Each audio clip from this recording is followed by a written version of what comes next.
تقویٰ یہاں ہے، دل جب تک کہ خشیت ربانی کا گنجینہ نہ بن جائے۔ کم سے کم صرف اپنے موبائل کا جائزہ لے لیں کہ ہم اتنے بڑے دیندار ہیں، ہمارے موبائل کا حال کیا ہے۔ ہم اپنے گھروں کا جائزہ لیں، ہم اپنے گھروں میں کیا دیکھتے ہیں۔ انڈیا پاکستان کا میچ ہو تو مسلمانوں کی تعداد اس دن نماز میں کم ہو جاتی ہے۔ جو قوم کرکٹ کے سامنے نماز کو اہمیت نہ دے، کیا وہ قوم عزت کے ساتھ زمین میں جی سکتی ہے؟ آپ مجھے بتائیں اس دن آپ دیکھتے ہیں، میں یہ بات دور کی نہیں کر رہا ہوں، آپ کے مشاہدے کی کر رہا ہوں۔ بولو اس دن مسجدوں میں تعداد نمازیوں کی کم ہوتی ہے کہ نہیں ہوتی ہے؟ کرکٹ کے لیے، کھیل کے لیے، اور اس میں ہمیں ملا کیا؟ جیتنے والا جیتا، ہارنے والا ہارا، ہم نے اپنا ٹائم ضائع کر دیا۔ ارے اسی حالت میں اگر جناب ملک الموت روح نکال لیتے تو خدا کو منہ کیا دکھاتا؟ ہمارے مذہب میں بھی کوئی کرکٹ کی گنجائش ہے؟ ہمارے مذہب میں بھی کسی کھیل کی گنجائش ہے؟ دینداری کا دعویٰ اور اتنا بڑا دھوکہ اپنے آپ سے۔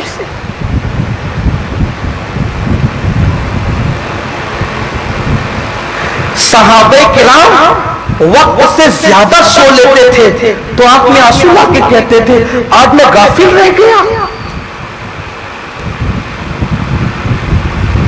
کچھ وقت کھانے میں زیادہ چلا جاتا تھا تو آج میں غافل رہ گیا۔ حضرت حنظلہ رضی اللہ تعالیٰ عنہ صدیق اکبر کے پاس آ کے کہتے یا ابا بکر نافقہ حنظلہ، اے ابو بکر کیا حنظلہ منافق تو نہیں ہو گیا؟ اے ابو بکر حنظلہ منافق تو نہیں ہو گیا؟ صدیق اکبر کہتے حنظلہ کس بات میں کہہ رہے ہو کہ حنظلہ منافق تو نہیں ہو گیا؟ نفاق کی وجہ کیا ہے؟ نفاق کی بات کیا ہے؟ تو حنظلہ کہتے ہیں یا ابا بکر رسول اللہ کی محفل میں بیٹھ کر اللہ سے جو دل لگتا ہے گھر آنے کے بعد دل پر وہ کیفیت نہیں ہوتی، اس لیے سوچنا ہو کہ کہیں میں منافق تو نہیں ہو گیا۔ حضرت صدیق اکبر نے حضرت حنظلہ کا ہاتھ پکڑا اور ہاتھ پکڑ کر بارگاہ رسالت میں آئے، یا رسول اللہ حنظلہ کیا کہہ رہا ہے؟ سرکار حنظلہ کیا کہہ رہا ہے؟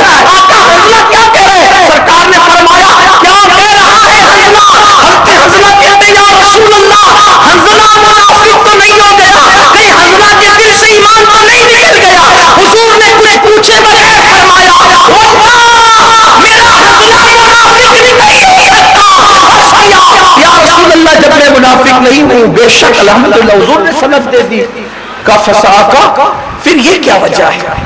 آپ کے یہاں آتا ہوں تو جو خدا سے دل لگتا ہے گھر جانے کے بعد وہ کیفیت نہیں ہوتی۔ سرکار فرماتے ہیں مفہوم ہے حنظلہ میرے پاس اور گھر کے پاس میں فرق تو ہوگا، محفل رسالت کا اور گھر کا اثر تو بدلے گا نا۔ آقا فرماتے ہیں جو تمہارے ایمان کی کیفیت، جو تمہارے دلوں کی کیفیت میرے دربار میں ہوتی ہے، اگر وہی کیفیت تمہارے گھروں میں بھی باقی رہ گئی تو تم فرشتوں سے ملاقات کرو گے، بات کرو گے، مصافحہ کرو گے، لیکن ایسا نہیں ہو سکتا۔ کیفیت تو بدلے گی مجھ سے دور جانے کے بعد۔ کبھی ہم نے بھی سوچا کہ میں منافق تو نہیں ہو گیا؟ کبھی ہم نے بھی سوچا میں منافق تو نہیں ہو گیا؟ کیونکہ جب میں محفلوں میں اجتماع میں جاتا ہوں تو کہتا ہوں غلامی رسول میں موت بھی قبول ہے، اور جب بستر پہ لیٹتا ہوں تو ننگی عورت کو ناچتے دیکھتا ہوں کہ منافق تو نہیں ہو گیا؟ کہیں میں منافق تو نہیں ہو گیا؟ میں کہتا ہوں کہ نبی کے نام پہ جان دے دیں گے، لیکن جب کسی شادی میں جانا ہوتا ہے تو چہرے پر ایک بال بھی داڑھی کا دیکھنا میں گوارا نہیں کرتا ہوں کہ میں منافق تو نہیں ہو گیا؟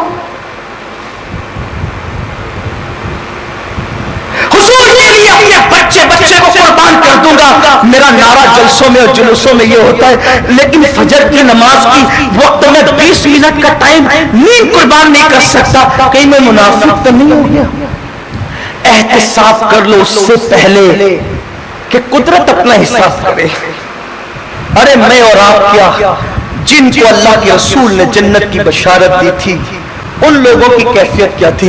سیدنا فاروق اعظم عمر ابن خطاب اپنے بستر کے نیچے چابک رکھتے تھے.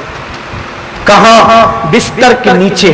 اور جب سارے کاموں سے فارغ ہوتے، عبادتوں سے، رعایا سے، سب کاموں سے، تو چابک نکالتے اور وہ چابک اپنے پیر پر یہ کہہ کر کے مارتے، عمر بتا آج اللہ کی فرما برداری کتنی کی اور نافرمانی کتنی کی؟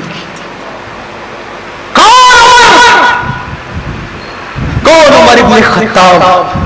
حضرت کعب احبار کہتے ہیں جس کا ذکر توریت میں، کعب کہتے ہیں میں نے عمر کا ذکر توریت میں پڑھا ہے. وہ اپنے پیروں پہ مارتے، اور ایک دو دن نہیں، جب حضرت فاروق اعظم کی شہادت ہو گئی تو نہلانے کے لیے جب آپ کو تختے پہ لٹایا گیا تو غسل دینے کے لیے جب پیر پر سے کپڑا ہٹایا گیا تو عمر ابن خطاب کے پیر پر چابک کے نشان تھے. چابک کے نشان. غسل دینے والوں نے حیران ہو کے پوچھا امیر المومنین کے پیروں پہ چابک کے نشان؟ تب ان کے بیٹوں نے بتایا کہ میرے بابا کا حال یہ تھا کہ رات کو اپنے ہاتھ میں چابک لے کر اپنے پیروں پر مار کر کہتے عمر بتا تو نے آج اللہ کی فرما برداری کے کتنے کام کیے اور نافرمانی کے کتنے کام کیے؟ کیا یہ احتساب ہمارے اندر کہ ہم منافق تو نہیں ہو؟ جنت کا سرٹیفکیٹ بانٹنے والوں کہیں ہم منافق تو نہیں ہو گئے؟ اس لیے کہ منافق اسی کو کہتے ہیں جس کی زبان پہ کچھ ہو اور جس کے دل میں کچھ ہو. میں آپ کو منافق واللہ نہیں کہہ رہا ہوں، نہ اپنے آپ کو نہ آپ کو، لیکن صرف آپ سے پوچھتا ہوں بولو کیا ہماری زبان اور دل ایک ہے؟ احتساب کتنا سستا سمجھا ہے نا جنت کو. فلاں صاحب کا چہرہ دیکھیں تو جنت ملے گی، اس کے ہاتھ چومے تو جنت ملے گی، اور اس کی خدمت کرے تو جنت ملے گی. جن کے چہرے دیکھ کر جنتیں بانٹ رہے ہو کیا وہ بھی جنت میں جائیں گے؟ اس کی کوئی گارنٹی ہے؟ بات کڑوی لگتی ہے لیکن بات سچی تو ہے نا. بتاؤ آپ کے پاس کس کے پاس ایمان پہ خاتمے کی گارنٹی ہے؟